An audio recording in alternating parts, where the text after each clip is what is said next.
Hello, hello, hello. How are you guys doing this evening? Well, it's actually not this evening. It's rather early for me to be vlogging. It is currently 3:25 p.m. and it is, let's see what the temperature is outside. I think it was like 81 the last I looked. It is currently, it's a beautiful day outside. It's been like sunny and cloudy. Oh, it's 83 and partly cloudy. And tomorrow, let's hope, tomorrow is going to be a full pool day. Well, I have a hair appointment, and then when I get back from my hair appointment, I'm going straight to the pool, and my neighbor's going too. It's supposed to be, okay, 85 tomorrow, sunny, along with a few afternoon clouds. So she has actually a hair appointment in the afternoon, I think at 4. So I should be back here by like 1:15. So if I'm at the pool like from 1:30 to 3:30 with her, then if other people come up there, then I will continue to hang out at the pool tomorrow afternoon. I'm very, very excited about it. So tomorrow, my only video that I'm planning on filming is my vlog, and then I'm just going to enjoy the day at the pool. Actually, that was kind of my plan today, too. I had therapy at noon, and then I was like, okay, after therapy, I'm going to go right to the pool. And I'm just going to spend the afternoon at the pool until I have to get ready for therapy tonight, because we have couples therapy tonight. And so that was my plan, because it was pretty outside. I mean, there's clouds, and so it's like sunny, and then it's cloudy and whatever.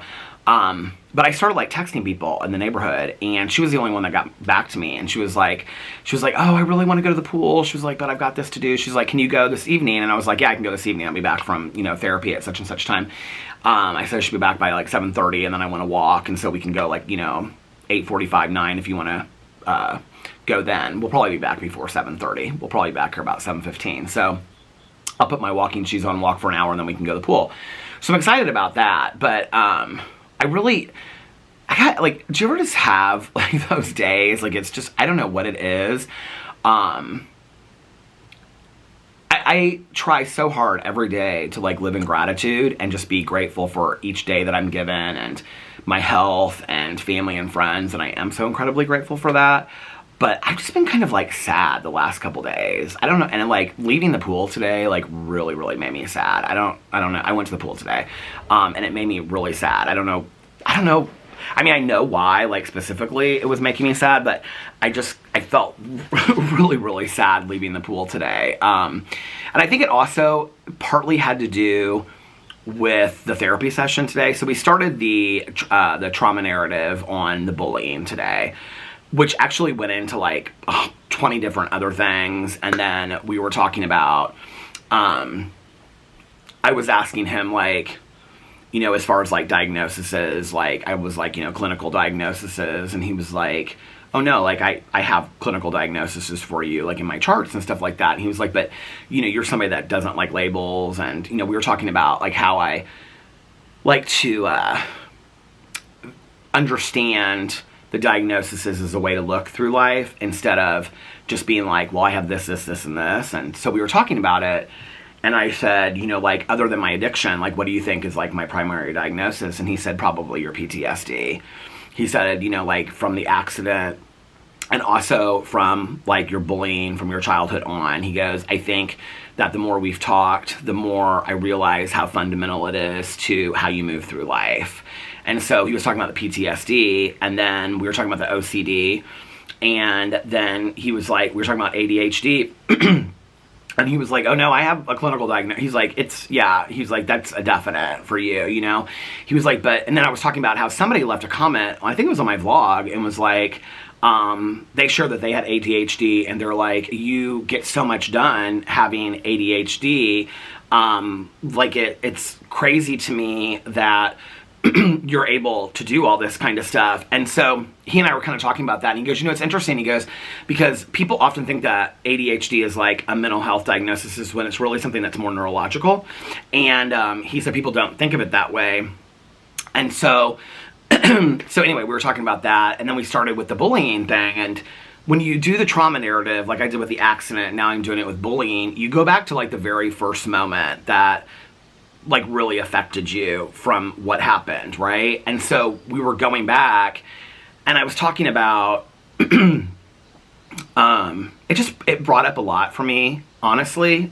I don't know why I'm getting emotional. It's just like, it really, he's such a safe space for me. Like, he's such a safe space. And, you know, we always have like a couple minutes, like 5 minutes or so, where we just like have, you know, a little conversation where we talk and stuff like that. Reminding me of the census lady. We can have some time for conversation.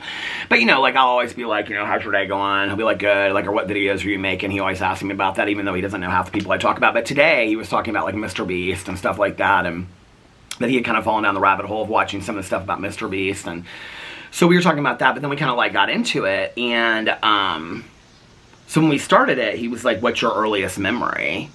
You know, and I said, I always talk about this incident that I remember, like, being in the lunchroom about the, you know, the homogenous milk, and the kids being like, the boys being like, it's homo milk, and if you drink the homo milk, then you're going to be gay.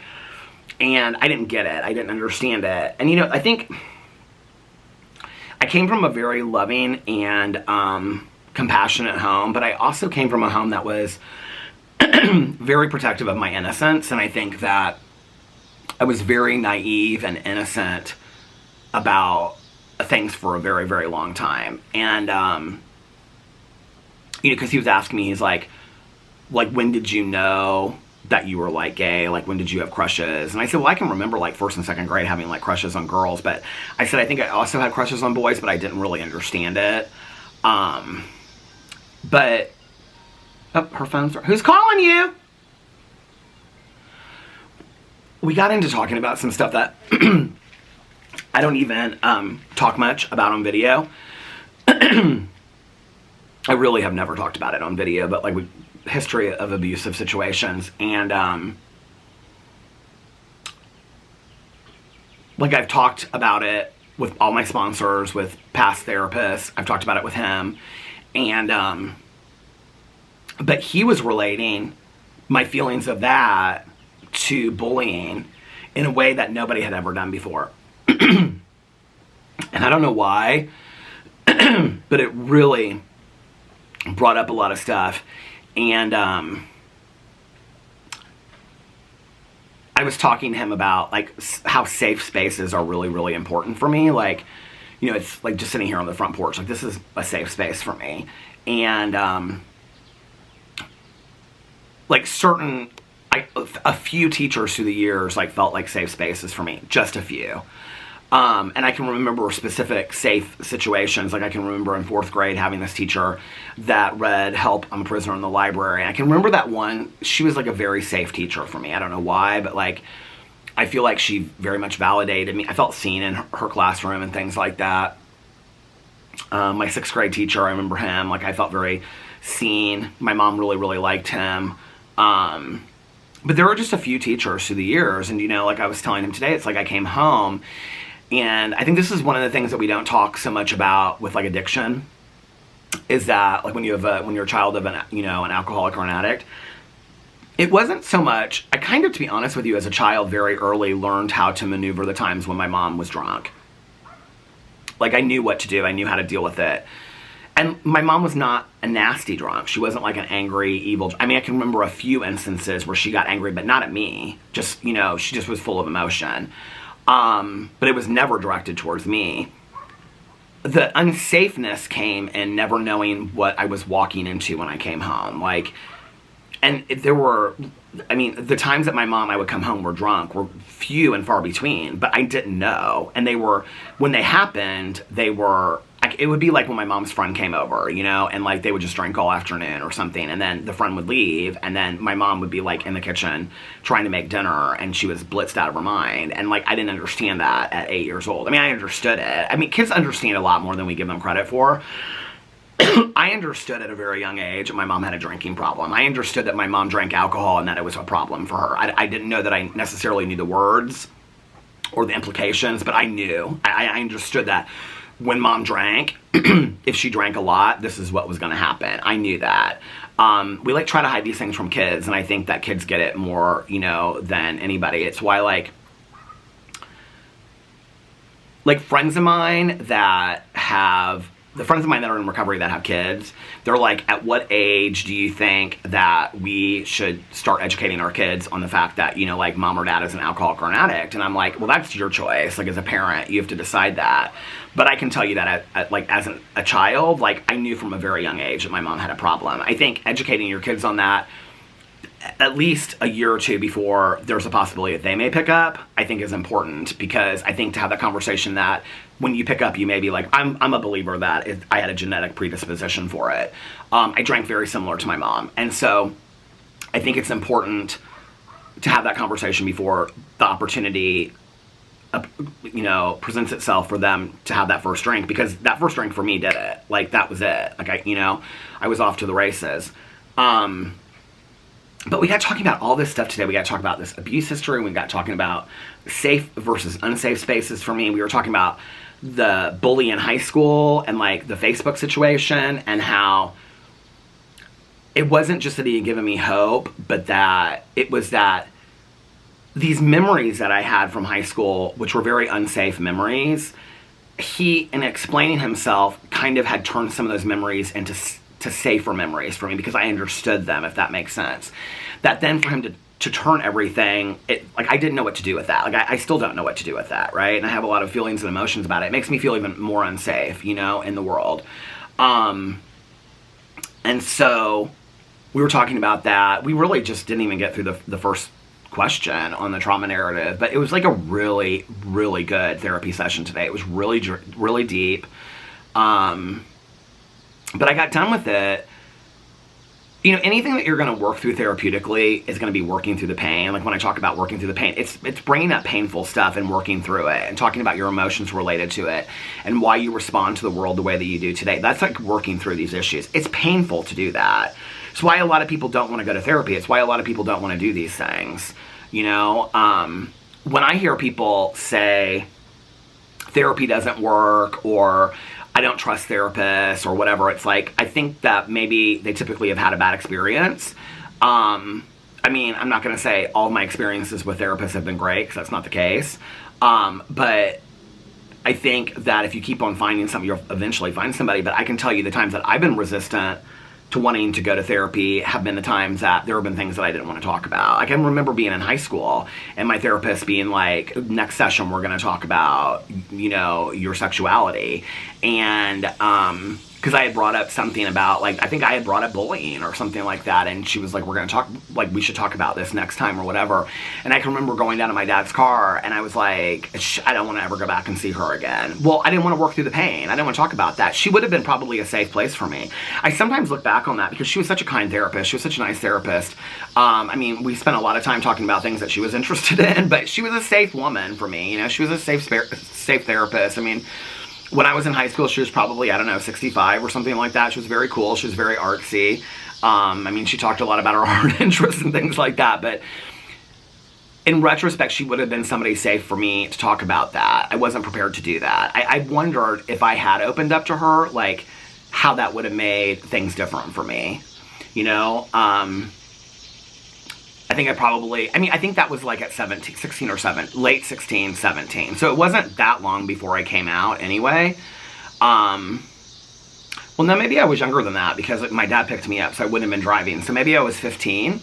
But anyway, I can remember when I came out to my dad later, sometime later, he asked me something about, like, I told him about that situation. He goes, I knew something happened that day. He goes, I knew that she brought up something you didn't want to talk about. I knew that that's what it was, because you had never had any issues with her before. It was so weird that my dad, like, connected those things, you know?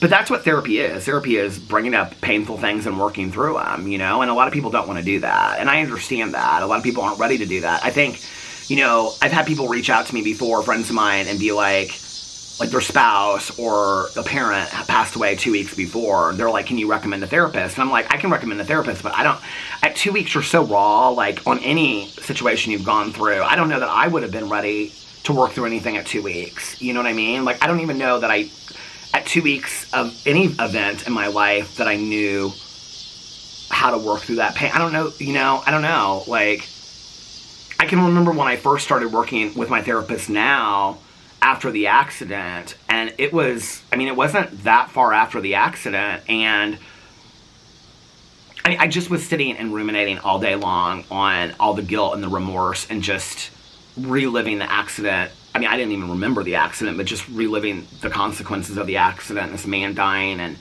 all this kind of, and what if trying to change the day in my head, like of not leaving the house and things like that. And it was just all day, every day, while I'm trying to physically heal and I'm in a back brace and stuff. And I can remember when I first started talking to him, and he goes, this is really early to start talking about this stuff. He goes, you're so emotionally raw right now. And I said, but everybody's telling me that I need to talk to somebody, because my sponsor was really, really pushing it. You know, she was like, I mean, all my sponsors have always, we talk about outside help, outside issues and outside help in recovery.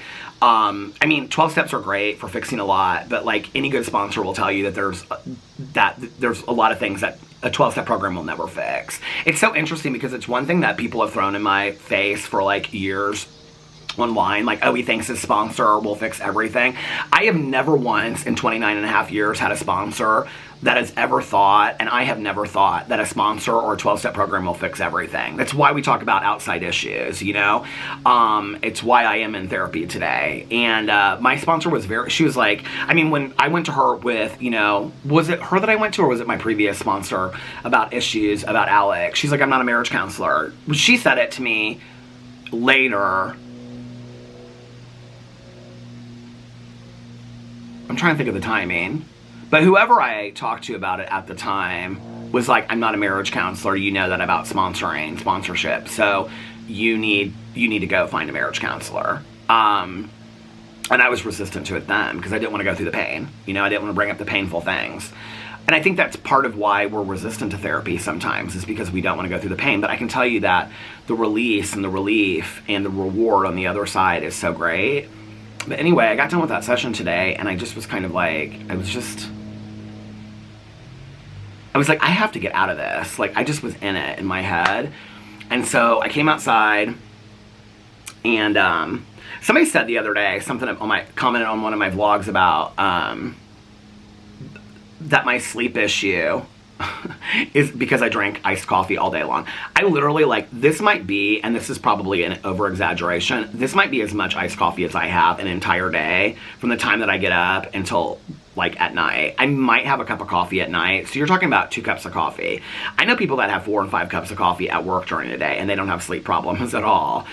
And I'm only saying it because the comment was kind of worded kind of like in a rude kind of way. They're like, but you're not willing to, you know, deal with the fact that you drink iced coffee every day. I don't know if the assumption is that I just sit here and have one iced coffee after another. I have very little iced coffee throughout the day, in all honesty. I drink a lot of water throughout the day, but not a lot of iced coffee. If I thought that iced coffee was the one reason that I couldn't sleep at night, my love for iced coffee or any caffeinated drink is not as great as my trouble sleeping. Trust me, okay? I would give it up in a heartbeat. But I was sitting out here and I was like, I had a video kind of like planned out that I wanted to film today for my drama channel, but I was like, I'm just going to go to the pool. So I had texted people, and I was waiting for people to text me back, and she had texted me that she couldn't go, and so I was waiting for some other people, and nobody texted me back. And so I was like, I'm going to just film this drama video, and then if it's still nice outside after the drama video, then I'm going to go to the pool for an hour. And so I filmed the drama video, and because she was like trying to figure out if she could go or she couldn't go. We did not go to the pool last night. I was like, my plan was to go to the pool as soon as I got done vlogging.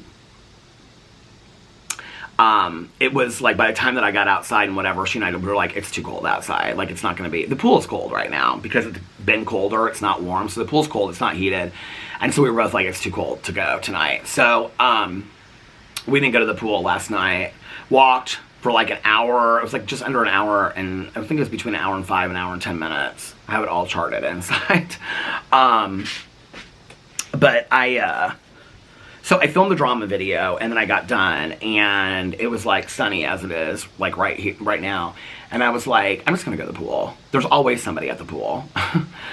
And I think that was like kind of how, I was telling my neighbor this because I just took Boo Radley to go see Mrs. across the street because she was like, where's Boo Radley? So when I was coming back, she was like, did you just go to the pool? So when I came back, I was like, yeah. And so I brought Boo Radley out to see Mrs. And I think my neighbor next door is actually leaving right now. I feel like she's watering her plants across the street.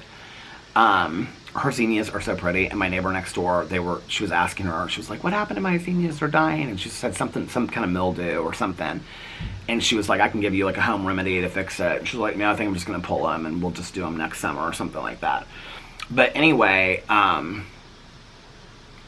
I was like, I'm just going to go to the pool anyway. So I put on my suit and got my drama video, like it was rendered, so I started uploading it. And, got everything ready to go to the pool, and I went up to the pool, and it's completely empty. I sent Alex a picture, actually, because he was like, well, I wish I was at the pool laying out with you. It was the one guy he's up there, like, every day with, and he never talks to me, like, ever. Like, he might just, like, nod and stuff like that, but he never talks to me. And so, here's the pool. Completely dead. There was nobody at the pool. And so, he was laying in a chair, kind of like over by me, and I got in the pool. The pool was cold. And I got in the pool, and it was like too cold to sit on the steps. So, then I got out, and I sat on a chair, and I was texting Alex and whatever. I thought, well, maybe somebody will show up here. I stayed up there for like a half an hour. Nobody showed up. It was just he and I. And he just kept on turning. He has like AirPods in. He's like listening to music or whatever he's listening to. I don't know. But he just kept on like turning over. He wears the tanning bed glasses and stuff like that. And I'm sitting there and I'm like, last summer, because you guys remember when the pool closed last year, it was really not so much about the pool, it was about the women at the pool that I had become friends with, and like being, and it was like the social atmosphere of the pool. And I was like, I'm not going to see him for the whole winter and all that kind of stuff. And people were like, well, call him for coffee, do this, right? Nobody goes to the pool. I don't know what it is. I mean, I know that my neighbor in the corner, like her part-time job that she was working 2 days a week is now turned into like a 5-day-a-week job. And she loves it. So she like is really in it. And then the woman next to her, it was like the two of them that usually were at the pool. She's at the lake a lot this summer. And so I'm super thankful for her because she's always wanting to go to the pool. And she works from home, so she can kind of like do her hours whenever she wants to do them. But there were other people in the neighborhood that used to go up there. There was this one woman, I haven't seen her once at the pool. And her daughter was probably, I don't know, 5-10 years younger than me. And she was married, and she and her wife just had a baby, I think it was the year before. And so she used to bring her son up to the pool all the time. They would come to the pool like twice a week. I haven't seen them at all this entire summer. And I know that the woman still lives in the neighborhood because I've seen her walking through here, and I'll like wave to her and stuff like that. There were other people that came to the pool that I would see like on a pretty regular basis. This one woman, the one that's like dating the guy down the street, although I haven't seen them together recently, like she would come to the pool, like, and there were a lot of people that I saw at the pool. And so it's so weird because like anytime like she and I go up there, unless there's like, and I was telling her this, unless it's like, one grandma with 10 grandkids, then there's nobody there. And she said it's because all those kids are peeing in the pool. That's why nobody wants to go to the pool. But it's like there's nobody there. I don't know. It's just, and so I sat there. I stayed up there for about, like, I don't know, like 40 minutes or something like that. And I just got, like, real sad. I was, like, looking over at this guy, and I'm just like, I was so excited about the pool this summer. And I know that these are, like, not serious issues. I totally get it, right? But Caroline's on a girls' trip this week, so I'm not going to see Caroline. And her husband's coming out doing something. Caroline's on a girls' trip. Tanya's at the lake with her other really, really good friend that she and Eric were friends with, her and her husband passed away. And Tanya's up there with her kids and Nick. And so she's gone for, like, 8 days or something to the lake. And then my sponsor's been really, really busy because somebody that she's really, really close with passed away. And I just don't feel like I've been interacting with a lot of people lately at all. Like, Nikki and Mel are like, I've been texting them, and, they've been texting me and whatever. And, like, Alex, like, last night, he and I watched, like, 3 or 4 episodes of Schitt's Creek. We finished Schitt's Creek last night, the 6th season. And then after that, I was crying. I was bawling my eyes. I feel like I'm just, like, going through this really emotional period right now in my life. I don't know what's going on. I'm just, like, so emotional lately. And Alex and I watched, I think it was the last 3 episodes of season 6. It's where, like, David and Patrick get married, and then everybody moves to New York and whatever. And then Alex afterwards, after we're both bawling our eyes out, because I was like, we have to start it over, because this is our deal now, it's like Schitt's Creek. So when we finish it, we're just going to start it over, season 1, episode 1. But he's like, let's watch the special. Well, the special is, they put out after Schitt's Creek, the finale was out. I think it was after. I don't know where you can watch it, Netflix or somewhere. I can't remember where I watched it the first time, but it's like an hour special, and it's like how they hired all the actors, and then it's like the final reading of the final episode, and then it's like everybody saying goodbye and like what they're feeling like as they close down the show and stuff like that. It's so sad and so emotional. And so we watched that, and I'm just like, oh my God, I'm like crying, all this kind of stuff. I was so emotional off of that. And then Alex went upstairs to finish whatever that show is he's watching about gladiators. He finally finished it last night. And so, oh, you know what? Have I watched Below Deck Mediterranean? Oh, no. Okay, so we started last night with watching Big Brother. We watched Sunday night's episode of Big Brother. Then we started watching, because he's like, what next? And he put on Love Island. I go, don't. I go, if you make me watch episode 1, because he's trying to get all of his friends to watch Love Island now. I said, if you make me watch episode 1, I'm going to end up having to watch the whole show. And I don't have time for that right now, because he started laughing. He was like, but will you watch it? And I go, let me finish with Sister Wives, and then we can watch Love Island together. He was like, okay.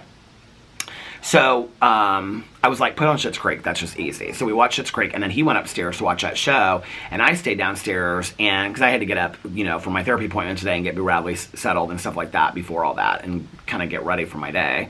I don't like to just, like, wake up and go right into therapy, And so, I stayed downstairs, and I watched an episode of Sister Wives. And then I was going to watch, because so many people commented about, well, not so many people, but I got like 2 DMs, and then somebody commented on it about how good the Morgan missing girl documentary was. Still Missing Morgan on Hulu. And so I was going to watch that last night. But I was like, I really want to finish Dark. I've got like so many different shows that I'm watching now. And so I was like, I've got to get through Dark. I'm like, started season 2. So I was halfway through episode 1. I thought I was done with episode 1. I was halfway through episode 1, so I watched the first 5 episodes of Dark last night. I don't really know how to explain it unless you've watched the show. I mean, the show is about, like, time travel, and it's, like, very confusing. But it's so hard to stop watching. But at the same time, I'd be interested to know if other people have this, like, take on it. I'm so in my head thinking about my own life, because it really makes you... I mean, it's so, like, weird and time travel-y and stuff like that. But at the same time, it really makes you question, like, the things that happen in your life and the people that have come in your life and are not there anymore, and the meaning that people had and events had in your life. I mean, like, I'm in my head watching this show the whole time. And it's just, like, it's kind of hard. It's weird. It's, like, the first show that I've watched in a long time that, like, watching it, it's a very sad show. It's, like, watching it makes me really, really sad. And so, watched that last night, and then finally went to bed. I pushed myself watching it. I stayed up way too late watching it. But I got a good night's sleep. Did not take my medicine last night because I didn't want to oversleep. So, that was 2 nights. I struggled falling asleep still, but, like, I got a good night's sleep. Got up today. I mean, I didn't get a lot of sleep. I probably got 5 hours of sleep. Maybe not even that. But I feel rested today. So, I feel more rested than when I take the medicine. So... yeah, but I was leaving the pool, and I think part of it was I was up there listening. I had my AirPods on, and I was listening to, like, kind of sad music while I was drying off and stuff like that. I was just pushing through skimming through my iTunes. It was, like, shuffling through, and it was, like, every song was, like, this really sad song, which I like sad music, but I don't know that that's the greatest thing for me to listen to right now when I'm sad. I don't know. I feel like I've been like this. I remember going to a psychic one time. This is going to sound so strange, but this has always stuck in my head. I'm big on psychics and mediums and stuff, right? I remember going to a psychic one time, and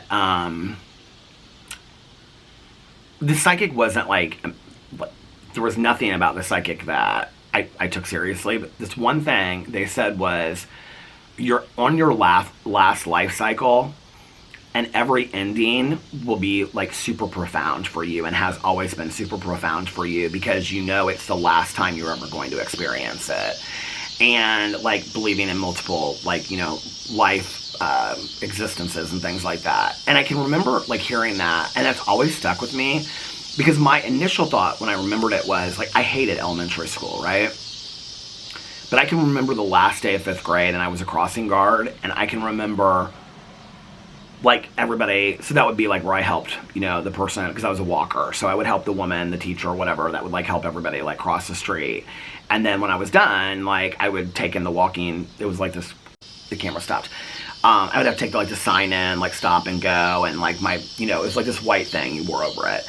And I don't even know, I was like so excited to do that, I don't even know how I got picked for it, I don't remember. But anyway, I remember the last day of 5th grade,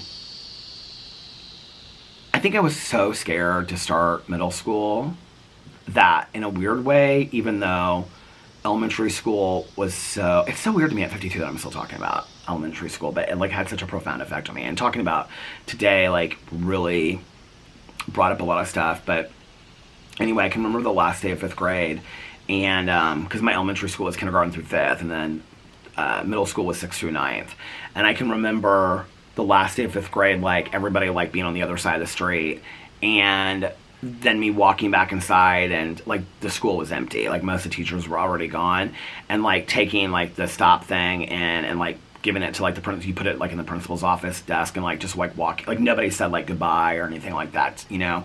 And I can remember just like walking like and like looking both ways. I can see this in my head. I mean, this is so weird that like this memory is like so concrete in my head. I can remember like looking both ways and crossing the street, but like this is now 15 or 20 minutes later that everybody else has walked home. So I'm walking home completely all alone on the last day of 5th grade, last day of school. And I can remember just like being really emotional and like crying like as I'm walking. I think I finally started like running home at the end. And it's weird, like I've had like all the endings that I've had in my life. And so it's like whenever I get close to like the ending of summer, like I was like, whenever I get like kind of negative in my head or sad or worrisome about something, like lately what I've been trying to do is think about like all the good things that happened during that day, like all the great moments of something to do with Boo or Alex, or just, you know, a moment of like listening to an audiobook or walk or whatever, or being at the pool, you know. And it's like the happiest moment of my day that I've been journaling has really been helping me. And so I just kind of like try to think about those moments and like moments that I've had in my life and just focus on gratitude, right? My head spins a lot when I'm trying to go to sleep at night, so a lot of times I think about that kind of stuff, and so I try to focus on the positive. So today, when I was coming back from the pool, there was just like this moment when I just had like my bag on my shoulder. I was like walking back, it was before I saw my neighbor watering her plants. I just kind of had my head down, and I just like I just felt sad. I just felt sad. I don't even know how to explain it. And in that moment, I was like, there's gonna be other summers. You're gonna have next summer. And as soon as I say that, I think about like with my mom and the birthday cake. Like I didn't get her a birthday cake, and my excuse was she's gonna have so many more birthdays, and then she didn't, you know.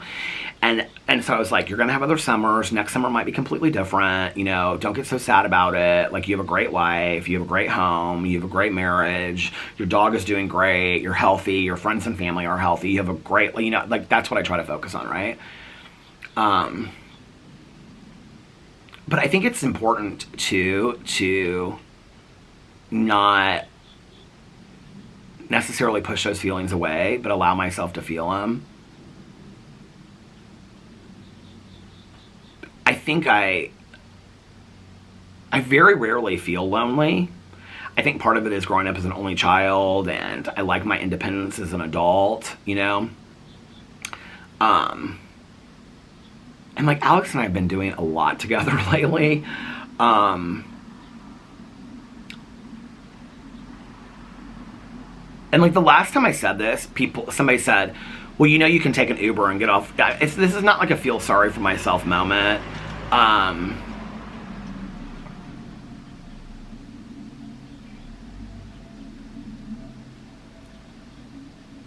It's just that I know that there are things that I could do. I mean, I know that there's people that I could call up. I don't necessarily want to do that. I feel like I'm missing certain people in my life, you know, like, and I think going to the pool today, and it's like the pool's almost we're coming up on closing the pool, that I kind of feel like what I thought this summer was going to be and what it ended up being. I mean, the summer was great. I like watched so many TV shows. I really enjoyed sitting inside. I didn't film out. Remember I said I was going to film out here a bunch? I mean, other than the vlog, but I was going to film out here a lot, like drama videos and stuff. I haven't really, I think I filmed like 1 or 2 videos out here. You know, haven't really filmed out here a lot. It's been very hot and humid. And I never really thought that I would film in the bedroom as much as I'm filming, which is kind of crazy, but it's easy setup for me.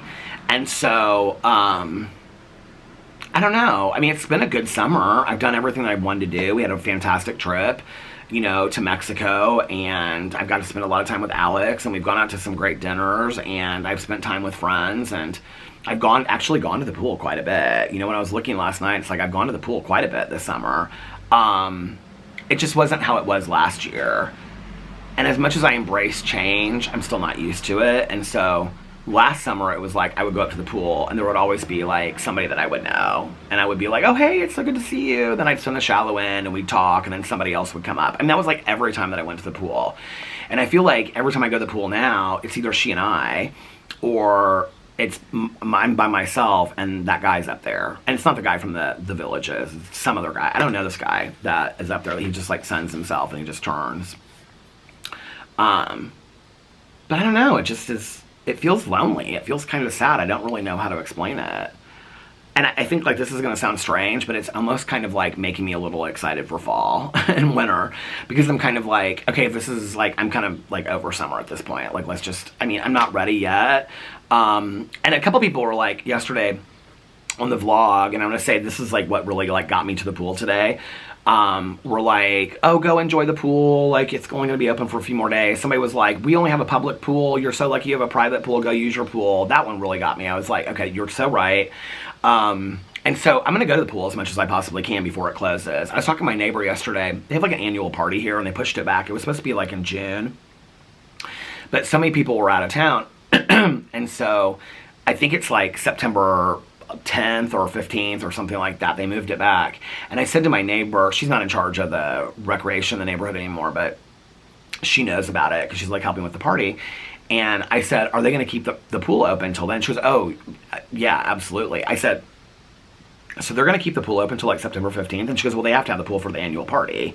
And I said, okay. I said, they should keep the pool open anyway because it was closed for a week and a half because of the whatever they had to get fixed on it. I can't remember what it was. But anyway, she was like, well, they should, but that doesn't mean that they're going to do it because of that. And she's like, but I think they'll keep it open longer because of the annual party, which is so crazy to me that we asked for it to stay open. They won't do it for us, but they'll do it for an annual party that I won't be going to, by the way. And I know people are like, well, you miss these people, but you won't go to the annual party. Nobody that I know goes to the annual party. It's not my friends in the neighborhood. I don't know, it's just things are changing. They're different than they were last year. You know, last year my neighbor on the corner, she had retired and it was kind of like her summer to enjoy herself, and towards the end of it, she like started this job, or sometime last summer she started this job, and she's like, yeah, just something fun, you know, like have a little extra money and like 2 days a week. And then it turned into something more and she really loves it. So, I mean, I'm happy for her, you know, I'm happy for everybody that my friends got the lake to go to and things like that. I don't know, it just has felt kind of like, just kind of a lonely summer. It's just me and my neighbor across the street. It's just me and you. Okay. We're all that's left in the neighborhood. Alrighty. You can't say names on video. I'm filming. Are you still filming? I didn't know you were. She started saying she was like talking about my neighbors, and she was like, she was saying some stuff about nice stuff about my neighbors. What are you having for dinner tonight? What? What are you having for dinner tonight? Oh, I'm going to do something with my lima beans. You and those lima beans? Yes. Is that your favorite vegetable? Probably. What's your second favorite vegetable? I don't know. I like mushrooms. Oh, I love mushrooms. How's that romance novel you're reading? She's reading a romance novel. I'm almost done with it. Now they just need to figure out who's trying to murder who. Is it a murder romance? Yeah. Oh, I thought you said it was called Lust in the HOA. It's Oh, it's about me and Alex. Oh, well, no wonder you want to read it so bad. What, do you know what it's called?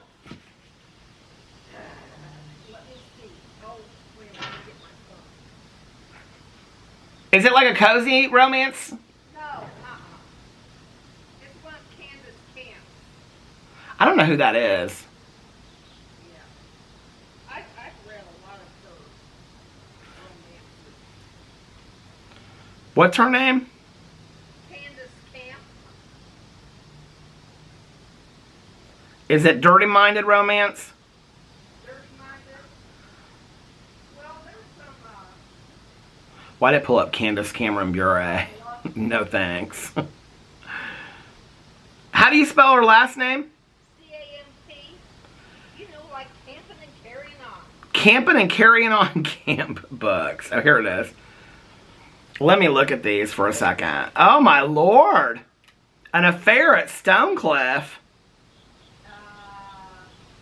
Yeah, I just read that. His Sinful Touch. His Improper Lady. What are you reading over there? Oh, it's not that bad. So Wild a Heart. Her Scandalous Pursuit.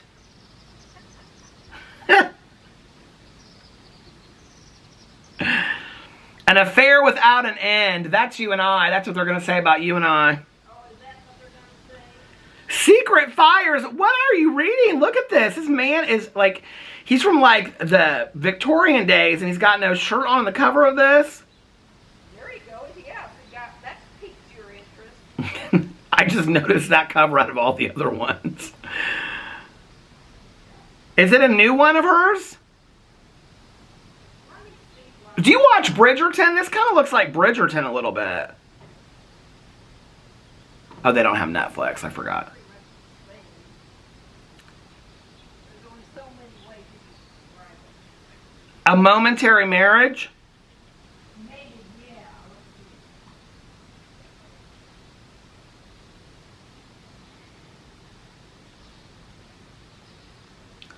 Let's see what this one's about. I want to see what she's reading about. She's getting her book to tell me what it is. New York Times bestselling author Candace Camp. Yeah, because I want to read the synopsis for it.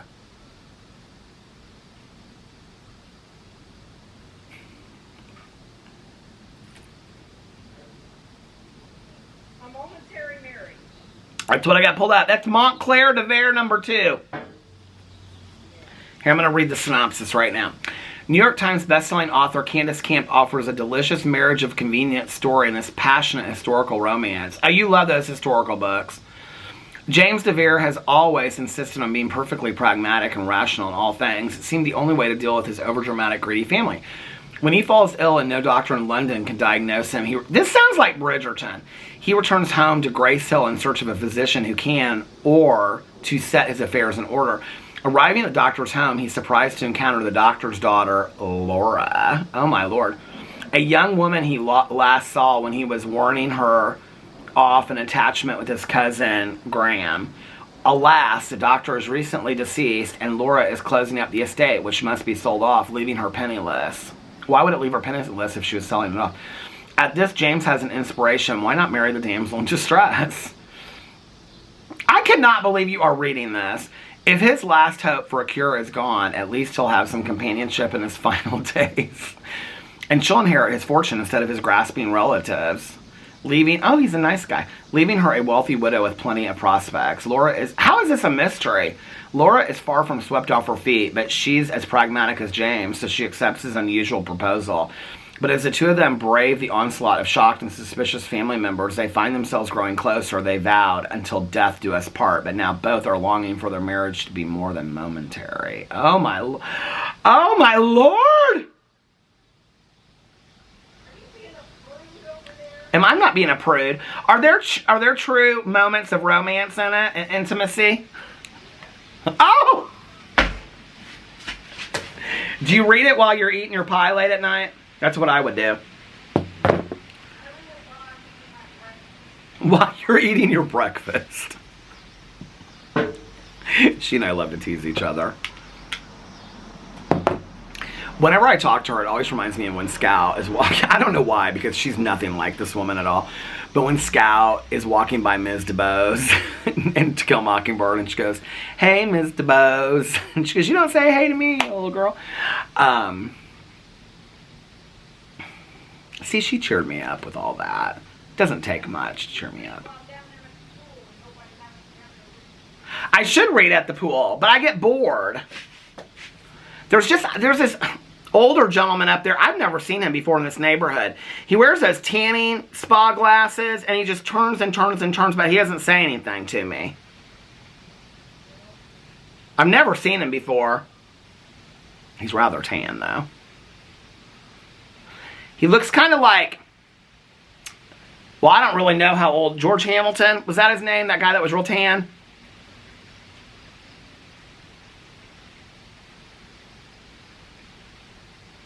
Was that his name? George Hamilton? Yes, he's so tan in this picture right here. Oh my god. Not that picture, but this picture that was like, that pulled up was like, he is so tan. Look at this. This is exactly what this guy looks like. She's still talking about this book. I'm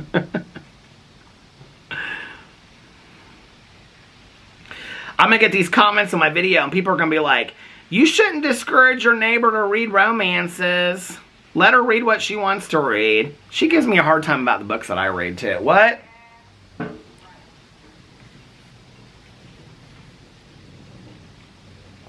Are you done watering for the day? Yeah.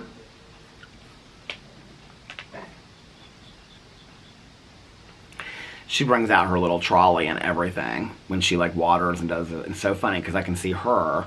And she's got like this trolley with this hose hooked up to it, this like sprayer and stuff. And then the neighbor to my neighbor in the corner, he's out there and he's like filling up this like, this is so me. He's filling up this like water bucket or like, you know, watering can. And then he comes out and he like waters one plant and then goes back in and fills it. And I can see him like, so while she's out here watering all this stuff, he's like coming in and coming out, coming in and coming out. It's so funny.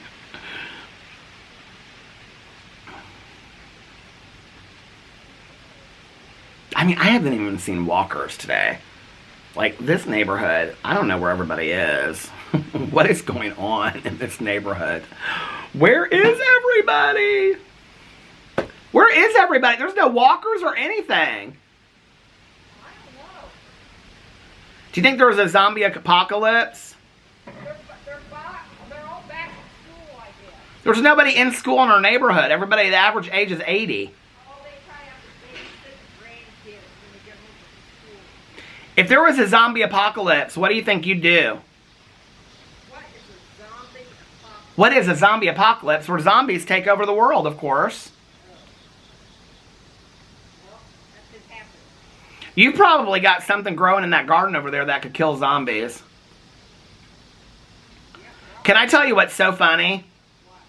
Well, don't say his name, okay? Okay. But on the other side of them, on the corner, you know the people that live next door? Over here? On the other side of who lives right next to you. Yeah.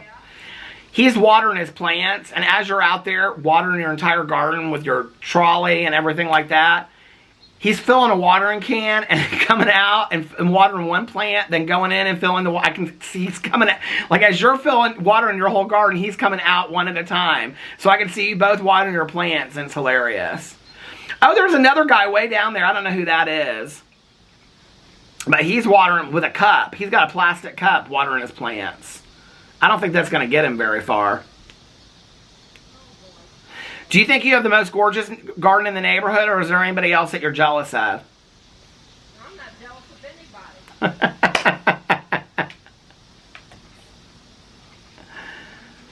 I can't wait till next year when you have that roller coaster coming right down the walkway, and then you've got sell concessions over there and stuff. Roller coaster.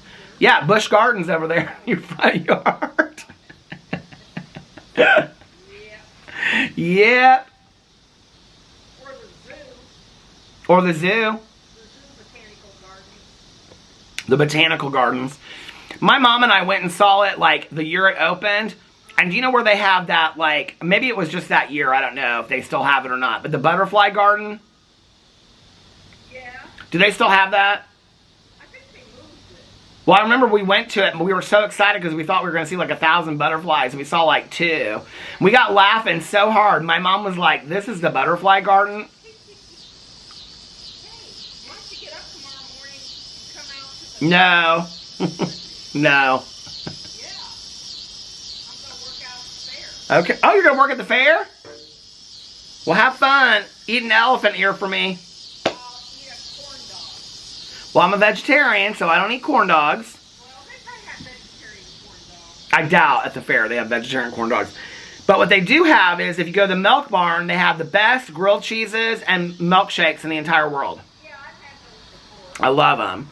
I don't really, I was talking about that yesterday, I think. I don't really have a desire to go to the fair. Well, I haven't been in a couple of years. She went yesterday. Huh? She went yesterday or the day before. Everybody I know goes to the fair. Our friends go, listen, Jason. They go down, our friends go to the fair like every day just to eat lunch. It's expensive to go to the fair. Yeah, I get them free.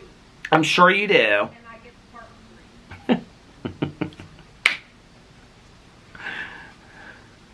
Go on $2 Tuesday. That's the busiest day of the week to go. Yeah. When I was a little kid, we used to go to the fair all the time. I loved it because the battery just went to the halfway mark. I don't even know how much time I've been filming because I had to stop it because she started saying names of my neighbors. But I've told this story a million times about my cousins from Fort Wayne. Hey, what? Have you heard what the prediction for winter is? According to the Farmer's Almanac? Okay, she's telling me what's the prediction for winter by the Farmer's Almanac? Cold and snowy. Oh, I hope so. Cold and snowy.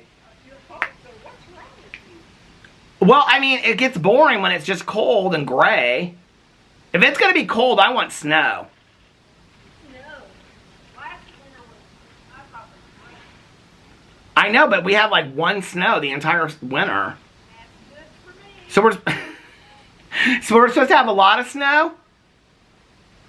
Oh, That Farmer's Almanac is always wrong. but you know, the Farmer's Almanac last year said it was going to be cold and snowy. Last year. I think every year it says it's going to be cold and snowy. Well, I guess they'll keep predicting that until they hit it.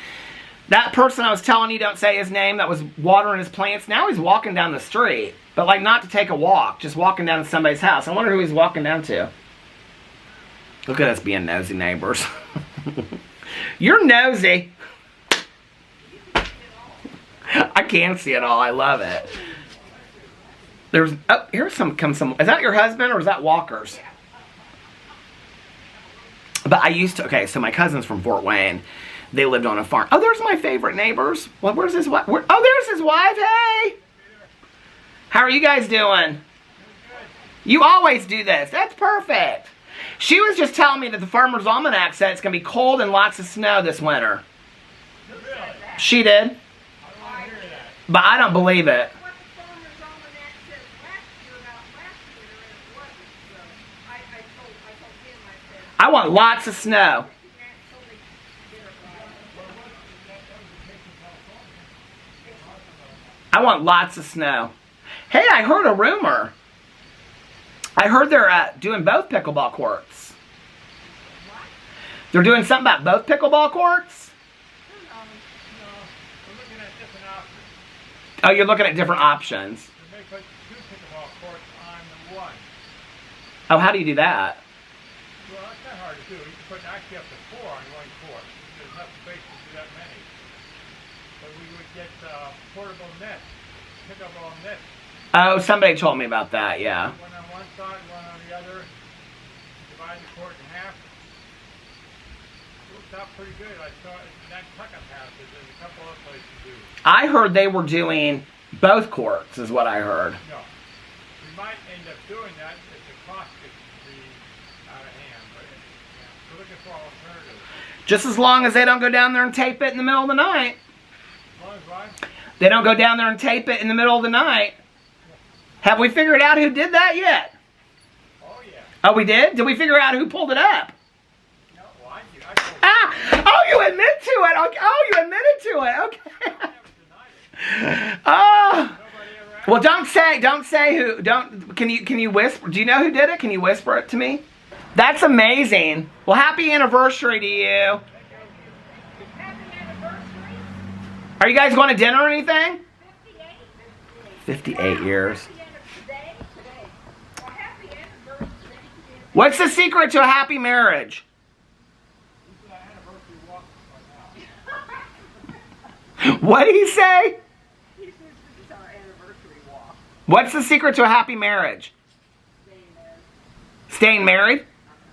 Not staying up all night. You do the same thing. How long have you been married? Well, this is my second time around. Oh, shit. She said, this is my second time around. And she said not staying up all night long, but she stays up all night long, too. I could see her at Aruba there reading all night, all hours of the night. And she'll be telling me she's watching TV shows at 2 or 3 o'clock in the morning. And I said, well, you stay up all night long, too. And she goes, well, this is our second marriage. But anyway, it was, okay, so I had to stop the camera because I started asking him about the pickleball courts. And I said, oh, we know who did it. And he was like, yeah. And he goes, it was so-and-so. He started saying their names, like first and last names. I was like, oh, my God. And it's so funny because I've given him such a hard time on like who like pulled up the tape, and he goes, oh, it was me, and I've never denied it. And I was like, what? You have denied it so many. He started laughing, but then we got talking about the kids and the fishing, and I said to him, I don't understand what the issue is with the kids and the fishing. And he's like, well, they set fires in the woods one time, and that was like 10 years ago. And I go, yes. Yeah. Okay, make it good. I am making it good. Make it spicy. Don't say names, but what do you think's like the best piece of HOA drama this summer that everybody's talking about? The pickleball court? Yeah. It's hot drama, isn't it? My drama.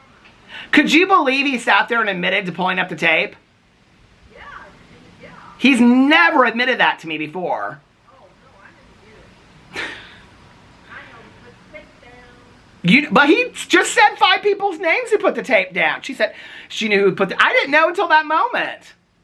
I knew. I'm kind of surprised, honestly. Don't say any names because I can't stop my camera again. I know. I said, yeah, I know. I said, you should have asked for me. And do you know what I think is so funny? Is that you want to talk about being a gossip, but who sits out there in their garden for 4 hours a day and talks to I see you. Walking by, everybody that walks by. Look at you smiling over there. Well, everybody that walks by, you're like, oh, what's going on at the pickleball court today? What's going on? Oh, we talk about the garden. You're usually the one that tells me all the gossip of the neighborhood. But he was saying that the kids can't fish in the neighborhood because they take down signs and they set fires in the woods. I go, that was like 10 years ago. He goes, well... He goes, they're real sweet when they're 8 or 9, but when they're 16 or 17, I go, there's no 16 or 17-year-olds fishing in this neighborhood. Yes, there were last year. Where were they last year? Back there. Behind your house? Yes. Well, I haven't seen any. All the kids that I see fish are real young. Well, you don't live on the lake. I know I don't live on the lake. Oh, yeah. Yeah. Yes, they were. Did you kick them out? No, Why not? because they were kind of big. Oh. Talking rough. They were talking rough? Yeah. Well, you're probably used to that with all those romance novels.